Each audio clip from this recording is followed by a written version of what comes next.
Hello दोस्तों, आप सभी का स्वागत है ओनली सक्सेस एकेडमी में। My name is Keshav Katoch. जैसे कि आप सभी जानते हैं कि HPNT का जो एग्ज़ाम 2022 का एग्ज़ाम है ये 15 मई 2022 को होने वाला है। इसकी नोटिफिकेशन आ चुकी है। इसीलिए मैं आपकी ये प्रीवियस ईयर क्वेश्चंस की जो ये सीरीज़ है इसको लेकर आया हूँ। जितने भी स्टूडेंट्स जो ओनली सक्सेस एकेडमी को ज्वाइन किया हुआ है जिन्होंने, और वो HP की तैयारी कर रहे हैं, मैंने HP का एक अनदर पेज बनाया है OSC HP एग्ज़ाम, आप उसको फॉलो कीजिए। अब HP की जितनी भी वीडियोस हैं वो उसी में अपलोड किए जाएंगे। ये जो पेपर है जो 2017 का ये पेपर था, प्री का ये पेपर था। हमें पुराने पेपर क्यों डिस्कस करते हैं, बिकॉज पुराने पेपर से हमें आइडिया हो जाता है कि किस टाइप के क्वेश्चंस आ रहे हैं, क्या अप्रोच है एग्जामिनर की। हाँ, हर बारी नए तरीके से कुछ नई चीज़ें ज़रूर होती हैं, बट जो पैटर्न है वो सेम है। That is 50 question from the currents, 30 question from your HPGK and 40 question is from your GS section से आएंगे। ये पैटर्न सेम है और आपके 120 क्वेश्चन होंगे टोटल। इन्हीं के इर्द गिर्द आपके क्वेश्चन होंगे। चलिए देखते हैं हमारी वीडियो में आज के हम कौन कौन से क्वेश्चन हैं जो कि सेक्शंस हैं जिनसे क्वेश्चन पूछे जाते हैं।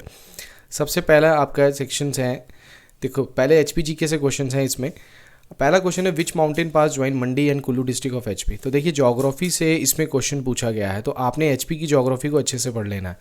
Which mountain pass join Mandi and Kullu district of HP, तो इसका आंसर क्या होगा, दुलची, पादरी, दराती या तोरी। तो इसका आंसर क्या है, दुलची पास। तो दुलची पास जो है वो कुल्लू डिस्ट्रिक्ट और मंडी डिस्ट्रिक्ट को जोड़ता है। सेकंड है आपका around which century were rock temples of Masroor और Kangra district of HP build. Masroor temples आप सभी को पता है, इनको रॉक कट टेम्पल्स भी बोलते हैं। और आपने मुझे बताना है ऑप्शन, कमेंट सेक्शन में मुझे बताइए कि अजंता एंड अलोरा, ठीक है। एक आपकी है टैबो मोनेस्ट्री। तो ताबो मोनेस्ट्री जो है, इनमें से आप मुझे बताइए कि मसरूर में से और ताबो मोनेस्ट्री में से किसको अलोरा और किसको अजंता कहा जाता है। बट यहाँ ये बोल रहा है कि किस टाइम पे ये बिल्ड किए गए। वी नो दैट कि इनको पांडवाज ने बिल्ड किया था, ठीक है। बट ये कौन सी सेंचुरी में बिल्ड किए गए थे, 3rd, 4th, 7th, 8th, 9th, 10th या 11th, 12th। तो इसका सही आंसर है 7th एंड 8th सेंचुरी में आपके मसरूर टेम्पल जो है कांगड़ा में आपके ये बिल्ड किए गए थे। नेक्स्ट क्वेश्चन देखो, ये क्वेश्चन उस टाइम के जब ये पेपर आया होगा तो उस टाइम के इकोनॉमिक सर्वे या फिर HP करंट से ये क्वेश्चन पूछा गया है। तो आपने HP current, economic survey and budget, इनसे क्वेश्चंस आपने ध्यान रखना है कि आ सकते हैं आपको। गवर्नमेंट ऑफ इंडिया ने सैंक्शन किए 5 model schools for the educationally backward blocks of Chamba and Sirmaur in district HP। कितने चंबा डिस्ट्रिक्ट के लिए कितने किए हैं। इसका सही आंसर क्या है, दैट इज़ 4 इसका सही आंसर है। नेक्स्ट क्वेश्चन है with which region of HP is Bakayang folk dance. ये बकायांग जहाँ पे कयांग लगा होता है, ये जनरली एसोसिएट्स होते हैं फ्रॉम द किन्नौर डिस्ट्रिक्ट। इसका सही आंसर है Kinnaur. Dances and festivals and your fairs and your temples, ये आपने ध्यान से रखना है कि इनसे क्वेश्चन आपको बनेगा ही बनेगा। नेक्स्ट क्वेश्चन पूछा गया है दैट इज़ दारन घाटी सेंचुरी जो HP वो कहाँ है, या किसके पास है, नियर विच टाउन के पास है। देखिए यहाँ पे फिर से ज्योग्राफी पूछी गई है जिसमें आपके नेशनल पार्क्स और वाइल्ड लाइफ सेंचुरी से क्वेश्चन आपको पूछे जा सकता है। Near which town of HP is the Daran Ghati sanctuary. तो दारन घाटी सेंचुरी जो है that is in your Rampur Bushahr में आपको दारन घाटी सेंचुरी मिलेगी। ओके, नेक्स्ट क्वेश्चन आपका है on the bank of which river is Suketi fossil park. This is again from the geography section. Answer is Giri, Bata, Markanda या आंध्रा। तो इसका सही आंसर आपको मिलेगा मारकंडा रिवर के पास आपको सुकेती फॉसिल पार्क मिलेगा। देखिए कितने आसान क्वेश्चन है, बट अगर जनरल आप अगर इसको पढ़ेंगे, तो अगर आप बेसिक भी करके जा रहे हैं, अच्छे से करके जा रहे हैं, आपका बिल्डअप ठीक है HPGK का, तो आप ये क्वेश्चन आराम से कर सकते हैं। नेक्स्ट क्वेश्चन है in which town of HP was the first skill development centre set up in HP 2013 AD। ये आपका इकोनॉमिक जो सेक्टर है या इकोनॉमी का जो सेक्शन है आपका, उस सेक्शन से क्वेश्चन पूछा गया है। कौन से टाउन में 2013 में आपका फर्स्ट स्किल डेवलपमेंट सेंटर खोला गया था, नाहन में, बिलासपुर, हमीरपुर या गगरेट में। तो इसका सही आंसर है आपका नाहन में, ये आपका फर्स्ट स्किल डेवलपमेंट सेंटर जो है वो ओपन किया गया था।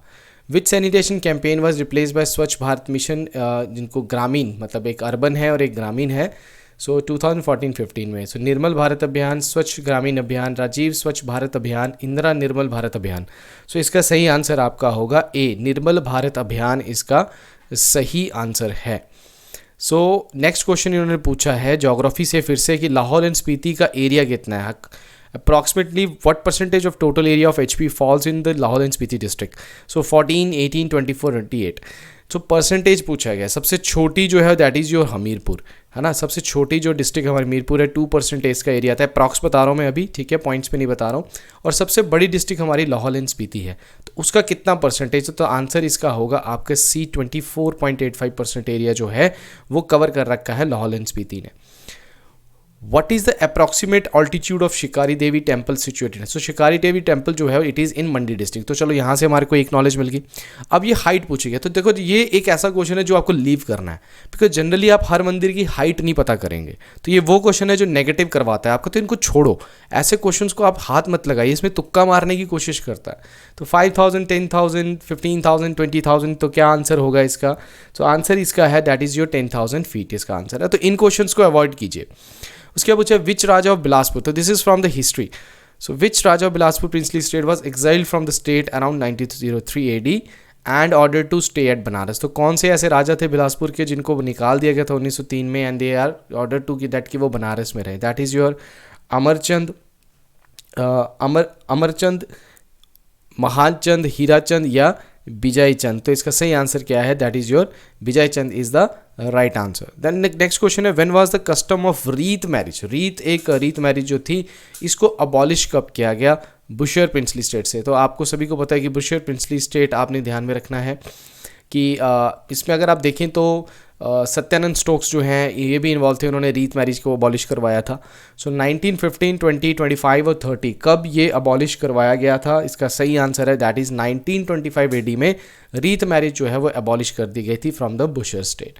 सो नेक्स्ट आपका है in 1946 which was the smallest state Thakurai. Thakurais देखो 12 ठकुराइज या 18 ठकुराइज थी हमारी शिमला स्टेट्स की, तो उनमें से सबसे स्मॉलेस्ट ठकुराई 1946 में कौन सी? दिलात, धादी, रतेश या फिर बेजा। तो इसका सही आंसर क्या है? That is Ratesh. देखो ये क्वेश्चन जो है ना, ऐसे क्वेश्चंस आपके बनते हैं, ऐसे क्वेश्चंस आपके रिपीट हो जाते हैं, तो इनको आपने ध्यान में रखना है कि ऐसे क्वेश्चंस आपने पढ़ के जाने हैं।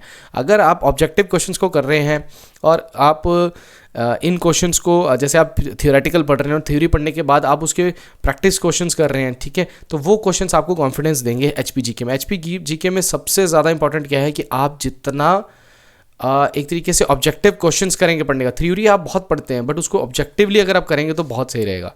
उसके लिए सबसे इंपॉर्टेंट क्या है? पुराने पेपर से उठाओ और उनको करना शुरू कर दीजिए। So during the reign of which Raja of Kullu as was Lahaul conquered by the raja of Chamba. So किस कुल्लू राजा के टाइम पे लाहौल जो है वो राजा ऑफ चंबा के हाथ में आ गया था? सूरजपल, राकेशपल, रुद्रपल या फिर कर्णपल। तो इसका आंसर क्या है? रुद्रपल इसका जो है सही आंसर है।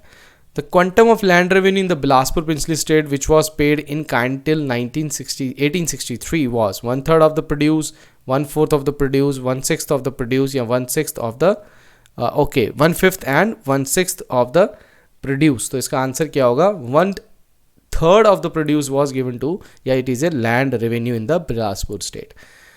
Which Raja of Mandi princely state was son of Ishwari Sen by a concubine। तो आंसर इसका क्या होगा? जलीम सेन, बलबीर सेन, शमशेर सेन या फिर विजय सेन। तो इसका आंसर क्या है? बलबीर सेन। तो देखो हिस्ट्री से आपको क्वेश्चंस आए हैं। अब मैं आपको ये बताता हूँ कि देखो पहले जो पेपर आता था 2018 का भी पेपर हमने डिस्कस किया है, ये बड़े सिंपल से क्वेश्चन सीधे आते हैं। आजकल क्या आ रहे हैं कि आपको मैच द फॉलोइंग्स में क्वेश्चन आ रहे हैं, ऑड वन आउट में क्वेश्चन आ रहे हैं, या फिर 2-3 स्टेटमेंट्स दिए उनमें से पूछा जा रहा है। तो इस तरीके के क्वेश्चन आपको ज़्यादा आ रहे हैं। तो ध्यान रखना है आपने कि अब थोड़ा सा पैटर्न चेंज है, बट क्वेश्चन का अप्रोच कितनी डीपली कहाँ कौन से सेक्शन से क्वेश्चन पूछा गया वो सेम है आपका। So which of the following restore the territory of Kutlehar princely state which had been seize by raja of Sansar Chand of Kangra. तो कुटलैहट प्रिंसली स्टेट जो है जो कि सीज की गई थी राजा संसार चंद ऑफ कांगड़ा द्वारा, वो किसने रिस्टोर करवाई थी? तो आंसर आपका है Sikh, Gorkhas, British and Mughals. So आप सभी को पता है कि गोरखास जो है उन्होंने महाराजा संसार चंद को हराया था 1805 वाले की बात है। उसके बाद उन्होंने महाराजा रंजीत सिंह की मदद से गोरखास को हटाया, फिर उसके बाद रंजीत सिंह के अंडर आ गया आपका ये टोटल एरिया। तो ये आपको हिस्ट्री में आपको पता लगेगा इन सभी बातों का। To which region of Kangra district of HP did justice Meharchand. तो जस्टिस मेहरचंद महाजन जो है ये कौन है? ये आप मुझे कमेंट सेक्शन में बताइए क्यों पूछा गया इनके बारे में, why he so famous. So justice Meharchand Mahajan जो है वो कहाँ से बिलोंग करते थे? दैट इज़ पालमपुर, शाहपुर, नूरपुर या फिर नगरोटा। तो कहाँ से ये बिलोंग करते? दैट इज़ योर नगरोटा से ये बिलोंग करते थे। उसके बाद आपका नेक्स्ट क्वेश्चन है among the following which was last Thakurai to be granted sanad. सनद जो है ये प्रोवाइड किया जाते थे by the Britishers to the Thakurais. So कौन सी ऐसी ठकुराई जिसको सबसे लास्ट में सनद मिला था? कुमारसेन, कुठर, धरकोटी या फिर थरोच। इसका राइट आंसर है Tharoch is the right answer. Now next question, according to the sanad granted to the raja of Sirmaur in 1815 AD which of the following territory was return to him. तो जब सनद उनको मिला राजा ऑफ सिरमौर को 1815 में, तो कौन सी टेरिटरी उनको रिटर्न कर दी गई? तो जौनसर, बवार, मोरनी, बाबर या कारदादुन। सो कारदादुन वैली जो है आप सभी को पता है, सिरमौर में जो दून बनता है उसको कारदादुन भी बोलते हैं। तो ध्यान में रखना है आपने कि वो राजा ऑफ सिरमौर को वापस की गई थी।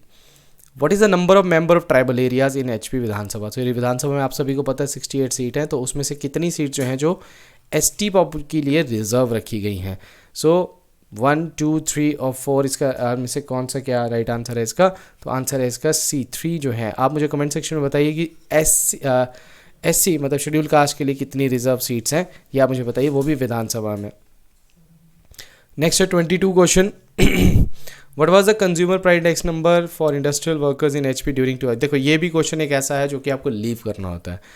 ये क्वेश्चंस आपके इकोनॉमिक सेक्शन में भी दिए जाते हैं, ये सेक्शंस आपके इकोनॉमिक सर्वे में दिए जाते हैं। ये डाटा आप इतना याद नहीं कर सकते हैं, हालांकि मैं आपको बता देता हूँ इसका आंसर जो है दैट इज़ D225।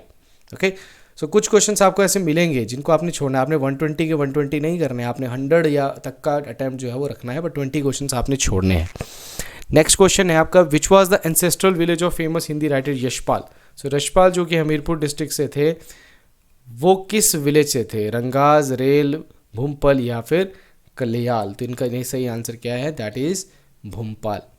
उसके बाद 24, बिसाइड्स चीनी तहसील और Mahasu district how many villages और रामपुर तहसील व transfer to constitute Kinnaur district. आप सभी को पता है चीनी तहसील जो है इसको पहले किन्नौर को पहले क्या बोला जाता था? चीनी। और ये 1960 में आपकी हिमाचल की 6th डिस्ट्रिक्ट बनी थी आपकी, ठीक है। इससे पहले 5th डिस्ट्रिक्ट जो है वो बिलासपुर बनी थी, ठीक है। उससे पहले आपकी 4 डिस्ट्रिक्ट थी, चंबा था, मंडी था, सिरमौर था, है ना। तो ये महासू था। तो ये सभी के सभी आपकी किन्नौर डिस्ट्रिक्ट, चीनी जो है वो बाद में क्या हुआ, महासू से चीनी निकला 1960 में और वो किन्नौर डिस्ट्रिक्ट बना। तो इन्होंने पूछा है कि बिसाइड चीनी तहसील और Mahasu how many villages of Rampur tehsil were transfer to. कितने विलेजेस चीनी तहसील के साथ साथ और कितने विलेजेस हुए? 14, 18, 22 और 28 हुए हैं। इनमें से क्या आपके इसमें कितने विलेजेस आए? तो दैट इज़ योर 14 जो विलेजेस हैं सॉरी, ये आपके इसमें ऐड किए गए थे। Who was the first speaker of HP Vidhan Sabha? बहुत ही आसान क्वेश्चन है इसका तो मैं डायरेक्ट आंसर बताता हूँ। जयवंत राम जो जी थे ये फर्स्ट स्पीकर थे। तो आपका एक काम ज़रूर रहेगा कि आपने फर्स्ट इन हिमाचल प्रदेश ये आपने ध्यान से पढ़ना है। इनमें से 2 क्वेश्चन तो आपके, 1 या 2 क्वेश्चन तो आपके अड़ेंगे कि फर्स्ट इन हिमाचल प्रदेश क्या है। अब 2010 और 11 का एग्रीकल्चर सेंसस पूछा है, उसमें से small and marginal holdings HP में कितनी है, कितना % है? तो इसका आंसर क्या होगा? 69, 70, 80 और 87। तो इसका राइट आंसर आपका होगा दैट इज़ योर 87% जो है स्मॉल और मार्जिनल होल्डिंग। लार्ज होल्डिंग्स तो हो ही नहीं सकते, हिली एरिया है तो आपके यहाँ पे लार्ज होल्डिंग्स तो हो गई नहीं। पंजाब जैसे रीजन, यूपी जैसे रीजन में आपको लार्ज होल्डिंग्स मिलेंगी। नेक्स्ट है, which district of HP record the highest growth rate of population during 2001 and decade. देखो यहाँ पे आपको सेंसस पढ़ने की बहुत ज़रूरत है। आप 2011 का सेंसस पढ़ेंगे बट आपको उसका पिछला 2001 में भी पता होना चाहिए। अभी 2021 का सेंसस अभी आना है, तो आप ये लगा के चलिए कि इस साल तो आपको क्वेश्चंस जो हैं जब तक नहीं आता 2011 के सेंसस से पूछेंगे। सो आंसर का, इसका आंसर क्या है? इसका आंसर है ऊना। देखो सबसे इंडस्ट्रियलाइजेशन भी आपका सोलर और ऊना में ही है, तो इसी तरीके से वो आपको बताएंगे कि Una population growth, plain area है तो पॉपुलेशन ग्रोथ भी क्या होगा, ज़्यादा होगा यहाँ पे। नेक्स्ट है आपका, which craftsman in the court of raja Meruvarman जो चंबा के राजा थे, ठीक है ना। तो इनके टाइम पे मेटल अलॉय जो अष्ट धातु इमेजेस जो भरमौर छतरारी टेम्पल जो आपका है वहाँ पे जो मेटल अलॉय से जो बिल्ड किया गया क्राफ्टमैन, वो कौन सा क्राफ्टमैन है? तो फेमस मेरूवर्मन के टाइम पे चंबा का जो मेन क्या बोलते हैं, आप बोल सकते हो क्राफ्टमैन था, तो वो कौन था आपका? गुग्गा, नैनसुक, मनकू या निक्कान। सो आंसर क्या होगा आपका? गुग्गा। मेरूवर्मन के टाइम पे आपने ध्यान में रखना है, गुग्गा क्राफ्टमैन जो है बहुत फेमस थे। Adolescent girls of which age group are covered under the Kishori Shakti Yojana. तो ये योजनाओं के ऊपर क्वेश्चन आपका आया हुआ है और इससे क्वेश्चन आपका पक्का ही बनेगा जितनी भी योजनाएं हिमाचल की हैं। तो आंसर क्या होगा? 10, 16, 11, 17, 11, 18, 12, 20। तो आंसर इसका क्या है? 11, 18 इसके ईयर्स के बीच की जो गर्ल्स हैं किशोर क्या बोलते हैं, गर्ल्स जो हैं एज ग्रुप है 11 to 18 जो कि इसमें इंक्लूड होती हैं। When was the bonded labour system abolition act pass in HP? 1970, 76, 1980, 1987 इसका आंसर जो होगा दैट इज़ 1976। तो एक्ट्स वगैरह को आप हिमाचल के ध्यान में रखिए। नेक्स्ट क्वेश्चन है व्हेन वाज द देखो 30 क्वेश्चंस हो गए, मैंने आपको कहा था 30 क्वेश्चंस जो एचपीजी के से आते 30 क्वेश्चंस हो गए। Now there is a questions for the modern history. So 1857 के बाद की ही यहाँ पे मॉडर्न हिस्ट्री पूछी जाती है। आप एलाइड का पेपर देते हैं वहाँ पे भी, और as such you are preparing for the NT also, ठीक है। So when was the Amrita Bazar Patrika started in Bangla? So Amrita Bazar Patrika किसने शुरू की थी? That is your Shishir Kumar Ghosh and Devendranath Shishir Kumar and Motilal Ghosh, sorry Shishir Kumar Ghosh and Motilal Ghosh जो है इन्होंने शुरू की थी। So 1865, 66, 68 and 70। तो आंसर क्या होगा आपका? 1868 में इन दोनों ने ये शुरू की थी। नेक्स्ट है फेरेजी मूवमेंट। आपने सोशल रिलीजियस रिफॉर्म्स को तो छोड़ना ही नहीं है, बिल्कुल भी नहीं। सोशो रिलीजियस जो रिफॉर्म्स हैं, चाहे वो ब्राह्मण समाज है, आर्य समाज है, जो ज्योतिबा फुले का ट्रुथ सीकर सोसाइटी है, सत्यशोधक समाज है, चाहे वो सैयद सैयद अहमद खान का अलीगढ़ मूवमेंट है, जितने भी मूवमेंट है, थियोसॉफिकल सोसाइटी है, इन सभी को आपने पढ़ना है, इनसे रिलेटेड आपको क्वेश्चन बनेगा ही बनेगा। सो इन्होंने बोला कि कौन सा करेक्ट नहीं है। It is originated in Bihar, it is a very right answer, ठीक है। Sorry, it is originated in Bihar. It aim was a religious purification of Islam. It is true. It is used the Bangla language in the initiation ceremony. It founders believe in the scriptural fundamentalism. So इसका पहला answer ये है कि it is originated in Bihar. यही आपकी statement जो है वो गलत है इसमें। नेक्स्ट क्वेश्चन आपका पूछा गया है which act consider the demand of legislative council members to discuss the budget? So budget कौन से एक्ट है? देखो मैं आपको बताता हूँ, यहाँ पे आपने चार्टर्ड एक्ट सारे पढ़ने हैं। अगर आप चार्टर्ड एक्ट नहीं पढ़ रहे, देखो 1857 का विद्रोह जरूर पूछते हैं ये, उससे कि उसके बाद के क्वेश्चंस पूछे जाएंगे, बट एक्ट्स आपके पूछे जाते हैं। जैसे आपका चार्टर्ड एक्ट जो 1813 बहुत फेमस है, 1833, 1853, फिर 1861, फिर 1892, ठीक है। सो ये 1853 के पहले पहले तो आपके चार्टर्ड एक्ट हैं, उसके बाद 1861 के बाद आपके काउंसिल एक्ट आ जाएंगे, और उसके बाद 1909 का council act. Then government of India act 1858, government of India act 1919, government of India act 1935। These act you should be read before the exam, because इन सबसे कोई ना क्वेश्चन आएगा। So legislative council members discuss the budget chartered act 1833, 53, 61 and 1892। So इसका right answer जो है that is D. Indian council act 1892 में बजट डिस्कस करने की डिमांड रखी गई थी, और ये सक्सेसफुल भी हुई थी, और वोटिंग का भी राइट इसमें आपको मिला था। फर्स्ट टाइम वोटिंग राइट जो है वो यहाँ पे मिले थे। अगर आप एक्सट्रीमिस्ट और मॉडरेट्स की बात करते हैं, तो जब मॉडरेट एरा आपका 1885 से 1905 के बीच का आपका मॉडरेट एरा होता है, तो मॉडरेट एरा के टाइम का सिर्फ एक ही अचीवमेंट थी, they pass the Indian council act. In Indian council act इन्होंने काफ़ी ज़्यादा जो चीज़ें हैं वो क्या की थी, अपनी मनवाई थी। That's why it is the only achievement they have. Otherwise 1905 तक इन्होंने कोई भी ऐसी अचीवमेंट नहीं ली थी। दैट्स वाई 1905 के बाद आपके एक्सट्रीमिस्ट जो है उन्होंने टेक ओवर किया था इन द कांग्रेस। नेक्स्ट है of the following who was not the member of Hindu Mahasabha? सो हिंदू महासभा आपकी 1915 में बनी थी। इसके मेन जो आपके फाउंडर है दैट इज़ मदन मोहन मालवीय, और इसका हेडक्वार्टर आपका हरिद्वार में था। ये क्वेश्चन आपका कई बार आ जाता है। तो इनमें से कौन सा जो है मेंबर जो है हिंदू महासभा का नहीं है? That is one is Madan Mohan Malviya, रास बिहारी बोस, BS मुंजे, लाला लाजपत राय। तो रास बिहारी बोस यहाँ से ऑप्शन से पता लग रहा है कि it is the right answer. Sohan Singh बाखना and Baba Harram Singh were associated with? जहाँ पे भी सोहन सिंह बाखना का नाम आता है वहाँ पे आपका गदर पार्टी का नाम आता है, तो ये ध्यान में रखना। इसका आंसर क्या होगा आपका? गदर पार्टी। तो गदर पार्टी कब बनी? 1913 में गदर पार्टी बनी। इसका जो हेडक्वार्टर था वो सैन फ्रांसिस्को में था। इसके ने फाउंडर्स में से अगर लिया जाए तो लाला हरदयाल इसके मेन फाउंडर्स में से थे, तारकनाथ दास इसके मेन फाउंडर्स में से थे, and one is your founder is Sohan Singh बाखना was one of the founder. अब मुझे ऑप्शंस में बताइए कि गदर पार्टी से रिलेटेड कौन सा एक इंसिडेंट था जो 1914 में हुआ था? जल्दी मुझे बना आपने कमेंट सेक्शन में बता देना है। नेक्स्ट है which of the following is not match correctly? So इनमें से बुक्स के ऊपर है। देखो बुक्स और ऑथर्स, न्यूज़पेपर्स, इनको आपने देखना है। So nation in making, Sarojini Naidu, Katherine Mayo, mother India, Dinabandhu Mitra, Nil Darpan, Abul Kalam Azad, India wins freedom. तो इसका सही आंसर क्या है? सरोजनी नायडू। तो नेशन इन मेकिंग ये किसने लिखी है? ये प्लीज़ आप मुझे कमेंट सेक्शन में बताइए किसने लिखी है, ठीक है।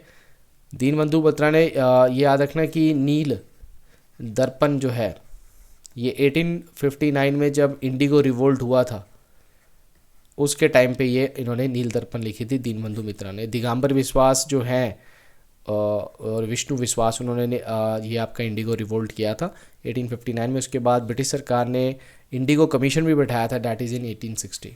ठीक है, चलिए बढ़ते हैं नेक्स्ट क्वेश्चन की ओर। 37, what of the following is not correct about the home ruling. Home ruling 1916 में हुई थी, ठीक है ना। बाल गंगाधर तिलक एंड एनी बेसेंट ने मिलकर ये स्टार्ट की थी, दोनों ने अलग अलग स्टार्ट की थी बट 1916 में स्टार्ट हुई थी। So it was based on the model of island, yes it is based on the island, क्योंकि एनी बेसेंट जो थी वो आयरिश लेडी थी और उन्होंने ही इसको शुरू किया था। तो Annie Besant establish, yes Annie Besant wanted to make India free through it, yes. Bal Gangadhar Tilak also establish it, okay. So यहाँ पे ऑप्शंस देखो सारे सिमिलर लग रहे हैं, है ना। तो यहाँ पे आंसर क्या होगा आपका, सी आंसर होगा। वो आज़ादी, फ्री इंडिया नहीं करना चाहते, फ्री नहीं करना चाहते थे, वो यहाँ पे क्या चाहते थी, सेल्फ गवर्नमेंट चाहते। सेल्फ गवर्नमेंट का मतलब है स्वराज, मतलब हमारी एक तरीके से सरकार होगी पर ब्रिटिश क्राउन हमारे ऊपर ही रहेगा। फ्री बिल्कुल टोटली फ्री नहीं करना चाहते थे। तो दैट इज़ आंसर क्या होगा इसका, सी इसका आंसर होगा। सो ICS का exam, so where was held the ICS examination in India for the first time. पहले तो आपने ध्यान में रखना है कि जो चार्टर्ड एक्ट 1853 का था, लॉर्ड डलहौसी के टाइम पे ये चार्टर्ड एक्ट आया था। इस चार्टर्ड एक्ट में ये बोला गया कि जो ICS का एग्ज़ाम है इंडियन सिविल सर्विसेज का, वो ओपन हो चुका है सभी के लिए, मतलब everyone can be participated and every can give this examination.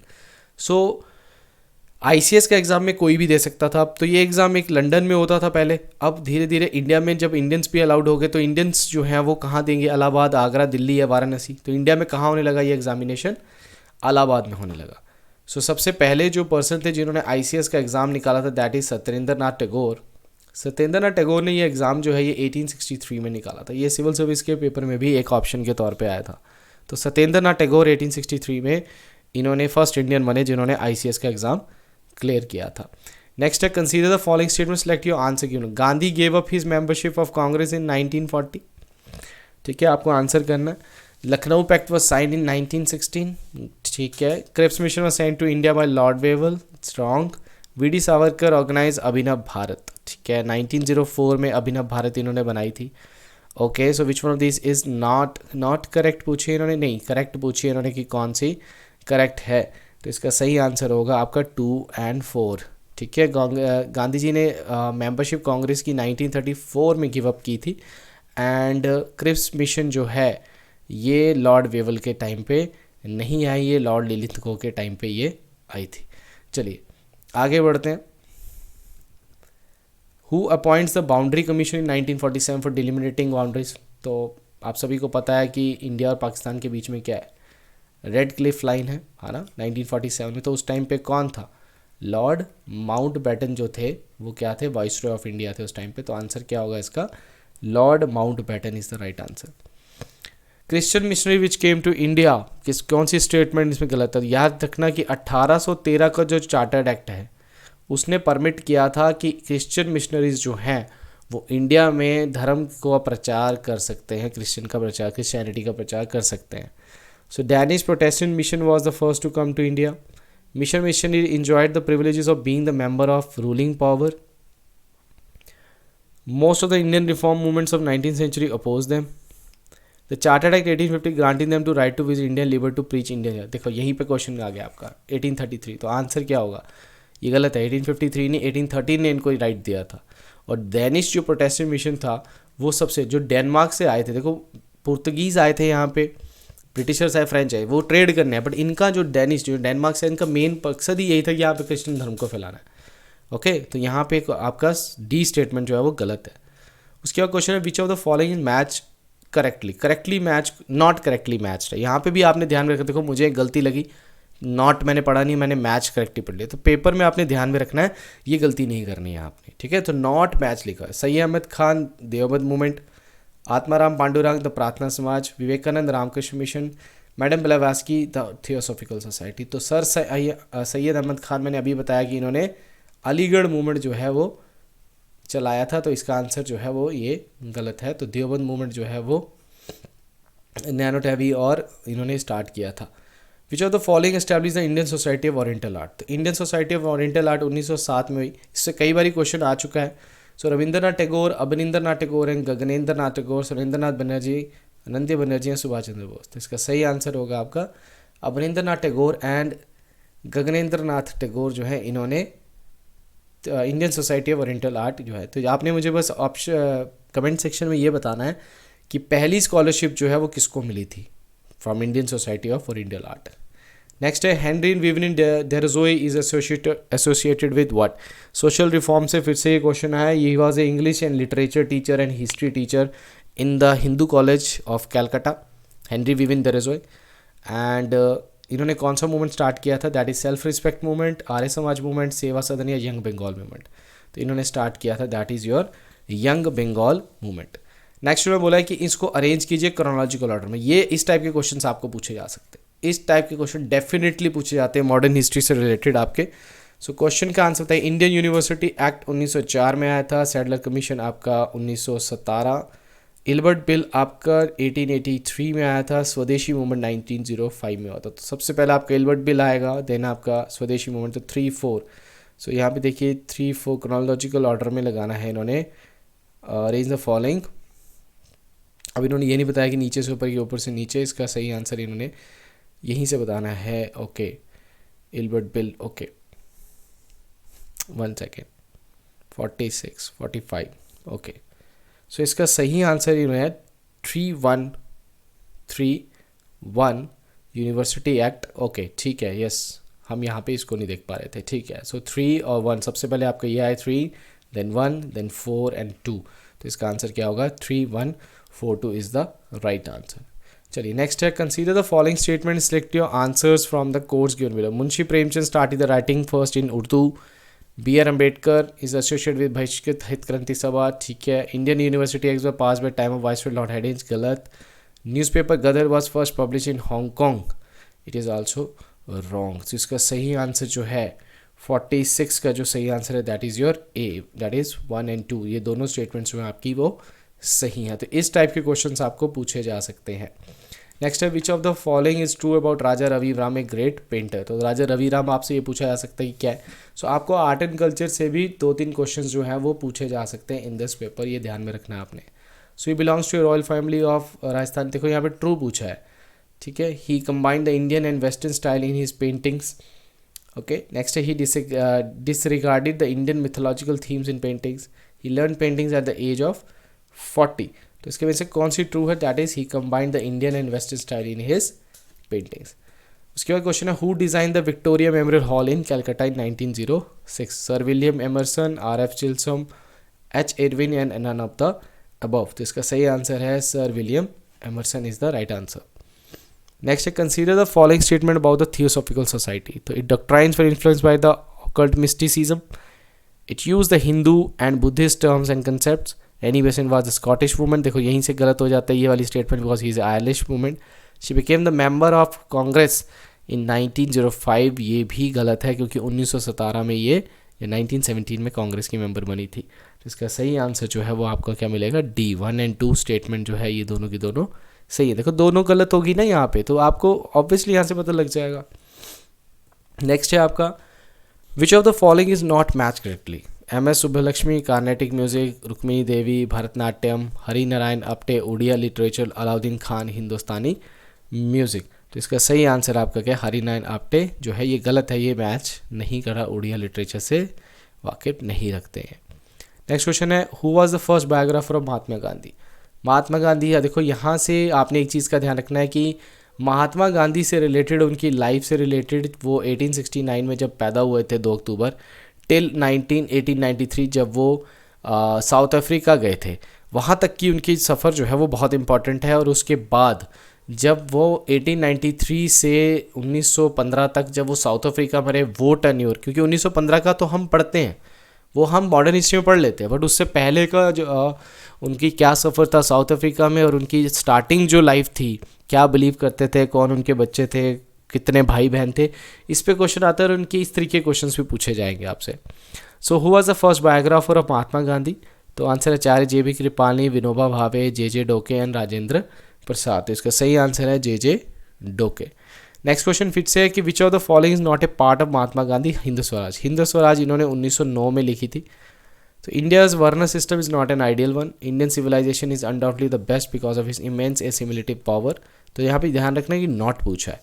Industrial capitalism of west is responsible all the conflicts for its diverse economic activities for moral concerns and in our contemporary times the lawyers and the doctors and the railways are making the country poorer. तो इनमें से कौन सी statement जो उन्होंने नहीं हिंद स्वराज में ideology में नहीं बताई थी। तो आंसर क्या है आपका, ये फर्स्ट, इंडियन वर्ण system is the not an ideal one, ये चीज़ उन्होंने नहीं बोली थी।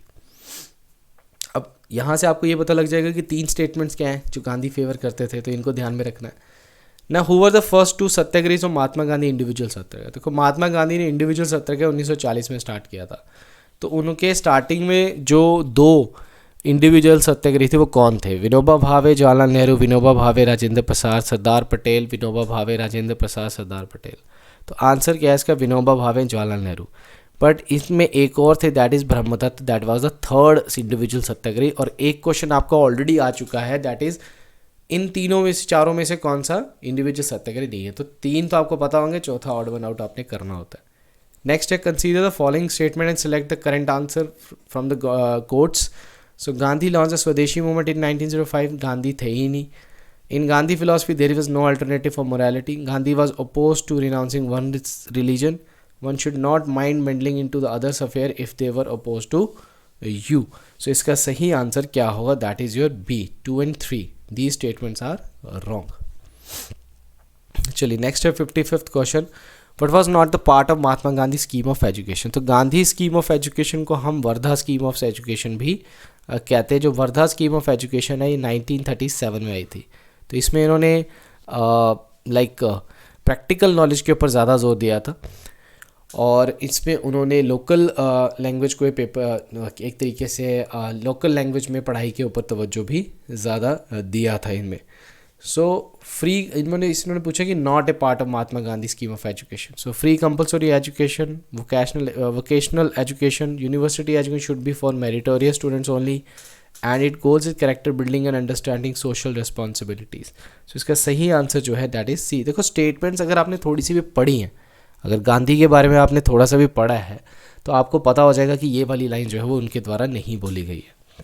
ना डिफिशिएंट फाइनेंसिंग क्या होता है? डिफिशिएंट फाइनेंसिंग होता है प्रिंटिंग ऑफ मोर मनी, ठीक है। तो it pushes up the prices. If you printing the more money, it will push the prices definitely, ठीक है। सो डेफिशिट फाइनेंसिंग आप ध्यान रखते हो। इंडियन इकोनॉमी सेक्शन भी आपका यहाँ से पूछा जाता है। In which year was a physical responsibility and budget management act. तो दीज एक्ट आपको डायरेक्टली क्वेश्चन जो है ये रट्टे मारने पड़ेंगे आपको। 2005 में ही आया था। Vijay Kelkar committee is related to what? It is related to physical consolidation. Which sector has a larger contribution in the India's gross domestic saving. तो अगर इंडिया की जीडीपी की बात करते हो या इंडिया की इकोनॉमी की बात करते हो तो इंडिया की इकोनॉमी किस पे चलती है? एक्सपोर्ट पे चलती है, इंपोर्ट पे चलती है? इंपोर्ट पे तो चल ही नहीं सकती है। तो public sector enterprises, private corporate sector या डोमेस्टिक सेक्टर। तो सबसे ध्यान में रखना कि इंडिया की इकोनॉमी किस पे चलती है? डोमेस्टिक सेक्टर पे चलती है, ये आपने ध्यान में रखना है। रोलिंग प्लान, देखो 5 ईयर प्लान्स तो आप छोड़िए मत, 5 ईयर प्लान से क्वेश्चन आता ही आता है, तो आप 5 ईयर प्लान्स को पढ़िए। सो रोलिंग प्लान जो है ये जनता गवर्नमेंट लेकर आई थी 1977-78 में। सो रोलिंग प्लान क्या है? Only for the 1 year.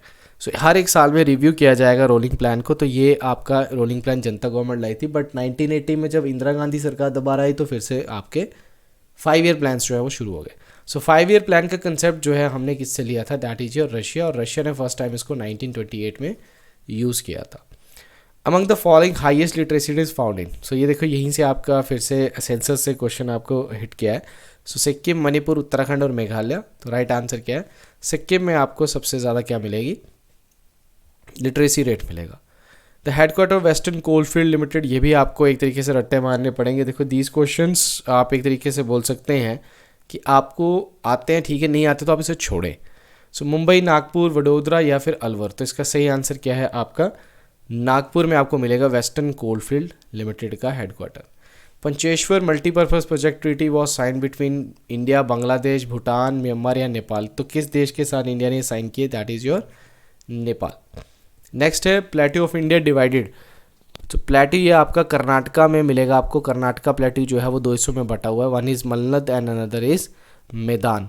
तो ये कहाँ है आपका, दैट इज़ मैसूर। देखो मैसूर आप सभी को पता है कर्नाटका वाली साइड पे पड़ता है, तो यहाँ आंसर आपका सीधा मैसूर हो जाता है।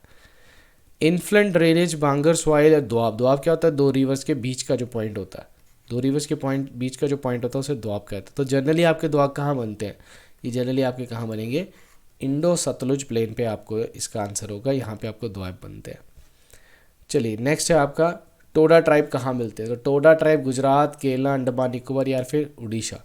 तो जनरली टोडा ट्राइब आपको नीलगिरी हिल्स में मिलते हैं। सो नीलगिरी हिल्स आप सभी को पता है कि नीलगिरी हिल्स आपकी केरला, तमिलनाडु और कर्नाटका के बीच में आपको मिलेंगी, या फिर केरला और तमिलनाडु की साइड पे ही आपको बिटवीन दैट मिलेगी। तो आंसर क्या होगा इसका, केरला इसका राइट आंसर होगा। उसके बाद India became a signatory to the Ramsar convention. तो रामसर कन्वेंशन कब हुई, 1971 में, और it is related to the wetlands. तो first time India Ramsar convention 1982 में इंडिया ने साइन किया था, और 1982 में सबसे पहली जो रामसर साइट थी हमारी वो थी चिलिका लेक। तो अभी आप मुझे कमेंट सेक्शन में बताएंगे that is Ramsar sites India में कितनी है। ये क्वेश्चन जो है आपका पक्का ही बनेगा आपके इस एनटी के एग्जाम में कि कितनी रामसर साइट जो है हमारी है। सो देखो यहाँ पे पूछा कि रामसर किससे रिलेटेड है, तो आंसर क्या होगा, वेटलैंड कन्वेंशन कंजर्वेशन से ये रिलेटेड है। नेक्स्ट क्वेश्चन है among the following which river basin have the largest catchment area. So Mahanadi, Krishna, Narmada, Kaveri. तो अगर आप इंडिया की बात करेंगे तो इंडिया में आपकी यहाँ पे महानदी, गोदावरी, कृष्णा, कावेरी। तो गोदावरी के बाद कृष्णा का जो कैचमेंट एरिया वो सबसे ज़्यादा है, तो यहाँ पे गोदावरी तो है नहीं, तो आंसर क्या होगा आपका, Krishna is the right answer. Which one of the following station receive minimum average annual rainfall. तो ये आपको थोड़ा सा टिपिकल क्वेश्चन इन्होंने यहाँ पे पूछे हैं, दोनों question, eastern most city and minimum rainfall. तो भोपाल, हैदराबाद, लखनऊ और रायपुर। तो इसका सही आंसर होगा हैदराबाद, और ईस्टर्न मोस्ट सिटी जो पूछी गई है इसका सही आंसर होगा लखनऊ। तो मैप वर्क थोड़ा सा आपको ध्यान से करना पड़ेगा। Which of the following statement is wrong about the earth. So ozone layer protect करती है अल्ट्रावायलेट रेडिएशन से। Biodiversity reaches in tropics, good. Microorganism play an important role in the neutral cycle, and nearly 29% of surface covered by water. तो इसका answer क्या था, 21% is covered with water. तो answer क्या है, डी। तो देखिए ये तो छोटे छोटे क्वेश्चन हैं, बड़े आराम से हो जाएंगे। अब देखो लिथोस्फीयर यहाँ क्वेश्चन पूछा गया, it is a part of your physical geography. तो और जनरली इन्होंने पेपर में क्या लिखा हुआ है, ज्योग्राफी ऑफ इंडिया। तो यहाँ थोड़े छोटे मोटे क्वेश्चन आपके हिट कर सकते हैं। सो लिथोस्फीयर क्या है, इनरमोस्ट कोर ऑफ अर्थ, गलत। Part of the earth covered with water, गलत। लोएस्ट लेयर ऑफ एटमॉस्फेयर, गलत। Upper most layer of the earth crust which is capable of supporting life. तो आंसर क्या होगा, डी। अब यहाँ नेक्स्ट है igneous rocks जो होते हैं वो किस तरीके से फॉर्म्ड होते हैं। सो इग्नियस रॉक जो हैं वो फॉर्म्ड होंगे आपके, वन सेकेंड, इग्नियस रॉक जो है आपके फाउंड होंगे that is cooling down of volcanic eruptions, या फिर डेपोजिशंस, या फिर किस वजह से होंगे, वन सेकेंड,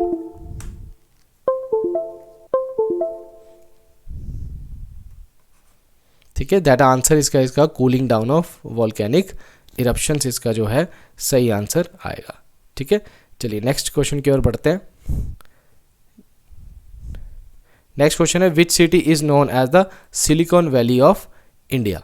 तो which city is known as the Silicon Valley of India. तो इसका सही आंसर जो है वो आपका क्या आएगा, धनबाद, अलीगढ़, बेंगलोर या फिर नागपुर। तो आंसर क्या है, Bangalore is the right answer. So next है आपका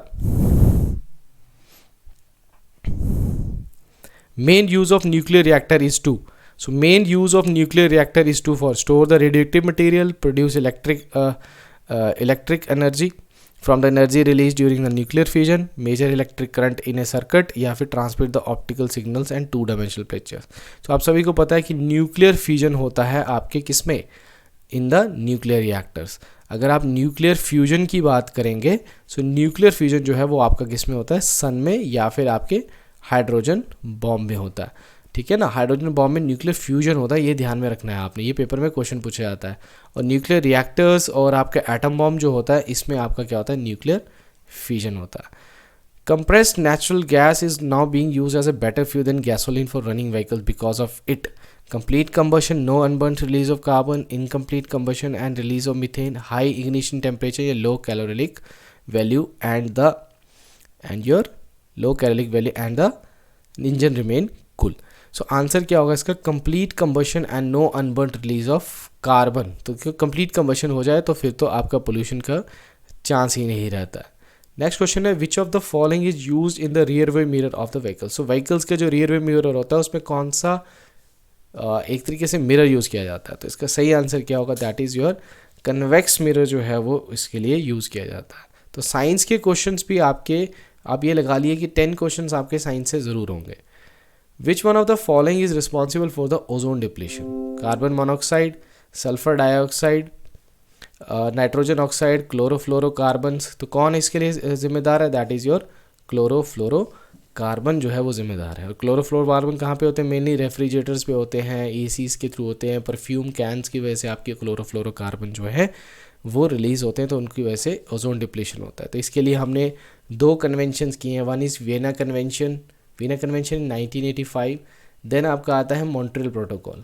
सो मॉन्ट्रियल प्रोटोकॉल जो है ये हमारा 1987 में आया और ये लागू कब हुआ, दैट इज़ 1989 में। नेक्स्ट में पूछा है कि ख्वशक्रोर जो है एंड मरास्मस डिजीज़ जो है वो caused by deficiency of what. So it is on the deficiency of vitamin D, vitamin B6, protein या फिर फैट। किसकी वजह से जो है आपका ये वाली जो डेफिशिएंसी जो है वो होती है। सो डेफिशिएंसी कौन सी वाली होगी इसमें, प्रोटीन की डेफिशिएंसी जो है उसकी वजह से आपका क्या होता है, ये दोनों की दोनों जो है वो बीमारियां आपको होती हैं। ठीक है, सो ये जो क्वेश्चंस हैं ये जनरली आपके किसी भी एग्ज़ाम में पूछे जा सकते हैं। आपने ये नहीं सोचना है कि एनटी के एग्ज़ाम में ही पूछे जाते हैं, आप एचएएस की तैयारी कर रहे हैं चाहे एलआईडी की तैयारी कर रहे हैं, इनमें भी ये क्वेश्चन जो है वो पूछे जाते हैं। ओके, नेक्स्ट है, इन्होंने एक स्कीम से क्वेश्चन पूछा है कि Rishta project in Himachal Pradesh is refers to. So Rishta project किससे रिलेटेड है हिमाचल में, LED based street lighting projects हैं, ट्री प्लांटेशन प्रोग्राम है, सर्व शिक्षा अभियान है, या road construction to every village है। तो आंसर क्या होगा इसका, एलईडी बेस्ड स्ट्रीट लाइटनिंग से रिलेटेड है आपका रिश्ता। Who was the prime minister of Britain at the time of Indian independence. बहुत ही सिंपल क्वेश्चन है, इसका आंसर दीजिए। आंसर क्या होगा इसका, Clement Attlee is the right answer. और उस टाइम पे आपका वाइसरॉय कौन था, that is Lord Mountbatten. Lord Mountbatten जो है वो उस टाइम के वाइसरॉय थे। अच्छा, मुझे एक आंसर दीजिए कमेंट पे कि that after independence first governor general of India कौन थे। After independence first governor general of India कौन थे, ये आंसर देना आपने। Anti terrorism day is celebrated on which day. So May 23, September 31, September 30, May 21। तो आंसर क्या होगा इसका, May 21। It is a day जब आपके जो राजीव गांधी जो हमारे फॉर्मर प्राइम मिनिस्टर हैं उनका असैसिनेशन हुआ था बाय द LTTE, तो वो मई 21 ही था। ठीक है, तो ये क्वेश्चन आपने ध्यान में रखना है। Prime minister of India recently launch a satellite service for the SAARC countries. तो सार्क कंट्रीज से रिलेटेड जो नरेंद्र मोदी जी ने जो सैटेलाइट दी थी सार्क कंट्रीज 8 कंट्रीज़ को, वो क्या नाम था उसका, GSAT 8, 9, 5 या 4। तो इसका सही आंसर जो है दैट इज़ GSAT 9 जो थी वो उन्होंने एज ए गिफ्ट दी थी। और याद रखना है पाकिस्तान इसका मेंबर नहीं है, मतलब इस पाकिस्तान सार्क का मेंबर है बट ये जो GSAT 9 है इसका मेंबर नहीं है। नेक्स्ट है DG यात्रा, ये it's a initiative of what, ministry of civil aviation, 4th हम Yatra, ministry of railway, ministry of road transport. तो इसका सही आंसर है मिनिस्ट्री ऑफ सिविल एविएशन जो है it is related to DG Yatra. Recently Sukma valley कहाँ पे है, यहीं से हम क्वेश्चन करेंगे कि जहाँ पे नक्सली अटैक बहुत ज़्यादा होते हैं। तो जनरली सुकमा वैली जो आपको कहाँ में है, इट इज़ छत्तीसगढ़। उसके बाद लीला सेठ जो ये हिमाचल से लिंक रखते हैं, तो कौन सी स्टेटमेंट जो है इनके बारे में गलत है।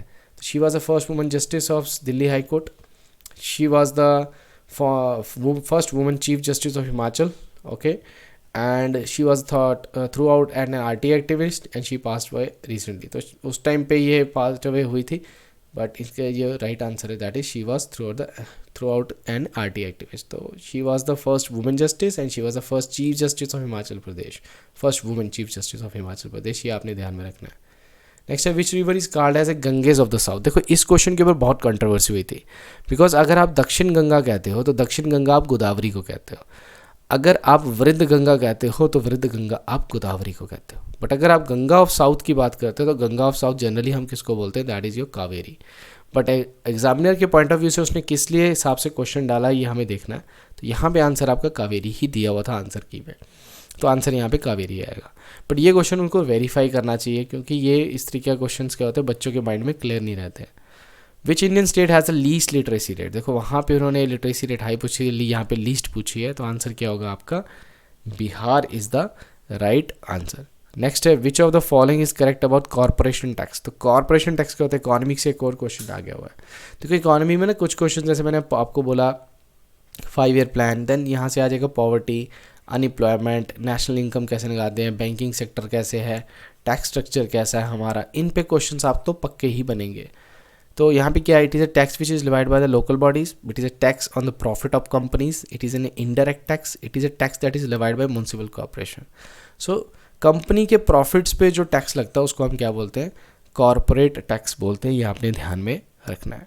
नेक्स्ट क्वेश्चन है who was the first Muslim president of Indian National Congress, that is Hakim Ajmal Khan, Abul Kalam Azad, Rafi Ahmed Kidwai या बदरुद्दीन त्याबजी। तो आंसर है इसका बदरुद्दीन त्याबजी। ये सिविल सर्विसेज में भी क्वेश्चन आपका पूछ चुके हैं ये sorry. Vishwa Mohan Bhatt is related to what, santoor, Mohan veena, ये आपके मैंने आर्ट एंड कल्चर से आपको बोला था क्वेश्चन आते हैं, सारंगी या फिर वायलिन, तो इसका आंसर है Mohan veena. Education in the Indian constitution falls in concurrent list, central list, state list या फिर रेजिडरी लिस्ट, तो आंसर इसका होगा कंकरेंट लिस्ट। कंकरेंट लिस्ट क्या होता है, जिसमें स्टेट एंड सेंटर दोनों मिलकर क्या कर सकते हैं सेंटर बोले या फिर यूनियन बोले, दोनों मिलकर क्या बना सकते हैं, लॉ बना सकते हैं। तो चलिए मुझे बताइए ये तीनों लिस्ट जो आपको मिलती हैं, तीनों लिस्ट ये आपको कौन से शेड्यूल में मिलती हैं, 12 शेड्यूल्स हैं हमारे, कौन से शेड्यूल में आपके आती हैं। पार्लियामेंट ऑफ इसराइल को क्या कहते हैं, ये करंट का एक तरीके का क्वेश्चन है, तो आंसर क्या होगा द नेसेट जो है वो पार्लियामेंट्री बोलते हैं। इंडिया को क्या बोलते हैं, संसद भवन है ना, यूएस में बोलते हैं कांग्रेस, तो इसी तरीके से इसराइल में बोलते हैं Knesset. Who was a key person who persuade Gandhi to come to Champaran 1917, तो गांधी जी को चंपारण सत्याग्रह जो कि गांधी जी का पहला सत्याग्रह था इन इंडिया, सो वो कौन बुलाए थे, राजकुमार शुक्ला, विनोबा भावे, आचार्य कृपलानी या फिर मोतीलाल नेहरू। तो आंसर क्या था, राजकुमार शुक्ला ने इनको यहाँ पे बुलाया था। ओके सो ये अब क्वेश्चंस जो हैं ये आपके सारे क्वेश्चंस जो हैं ये करंट से रिलेटेड क्वेश्चंस हैं। So we will not discuss these question in this video because these questions from the current they have no relation with your till now, जो अभी आप 2022 में पेपर देंगे उससे रिलेट नहीं करते हैं। सो नेक्स्ट क्वेश्चन जो हमारा आएगा दैट इज़ योर आर्टिकल 280। देखिए यहाँ पे नोबेल प्राइज़ से क्वेश्चन आया ना, सो नोबेल प्राइज़ तो आपने 2021 के पढ़ के ही जाने, ध्यान में रखिएगा। सो आर्टिकल 280 किससे रिलेटेड है, planning commission, interstate council, finance commission या फिर सुप्रीम कोर्ट ऑफ इंडिया, तो आंसर क्या होगा, फाइनेंस कमीशन से आपका रिलेट रखता है। नेक्स्ट है financial emergency under Indian constitution, तो 3 प्रकार की इमरजेंसी है, 352 national emergency, 356 state emergency, 360 financial emergency. Next है which state of India is the largest coast line, तो कोस्ट लाइन किसकी सबसे बड़ी है, गुजरात, महाराष्ट्र, केरला या फिर तमिलनाडु, तो आंसर क्या होगा गुजरात। उसके बाद है Shunglu committee was found by lieutenant governor of Delhi to examine, तो ये उस टाइम की कमेटी जो है बनाई गई है जब ये पेपर आपका आया होगा तो ये इसका आंसर जो है that is from the current, I am not sure about that ये उस टाइम पे क्या आंसर होगा। आई थिंक 40 फाइल्स ऑन आप government based on taken decision है, ये उससे लिए था, तो आप प्लीज़ एक बार ये इसको देख लीजिएगा। In which state where the panchayati raj institution introduced for, तो फर्स्ट टाइम जो पंचायती राज इंस्टीट्यूशन है वो 1959 में आया था, that is in your Rajasthan, Nagaur district of Rajasthan. In whom the executive authority of India is vested by the constitution, so executive union executive के जो सबसे हाई रैंक जो होता है that is president of India. So अगर आप यूनियन एग्जीक्यूटिव को देखेंगे तो प्रेसिडेंट टॉप पे हैं, देन वाइस प्रेसिडेंट है, देन पीएम है, देन काउंसिल ऑफ मिनिस्टर है, then your attorney general of India. So they are the main union executive आपको मिलेंगे, ठीक है। So which organ break fats to produce cholesterol, so इसका आंसर तो सिंपल है, that is your liver. So these are the main questions of HPNT।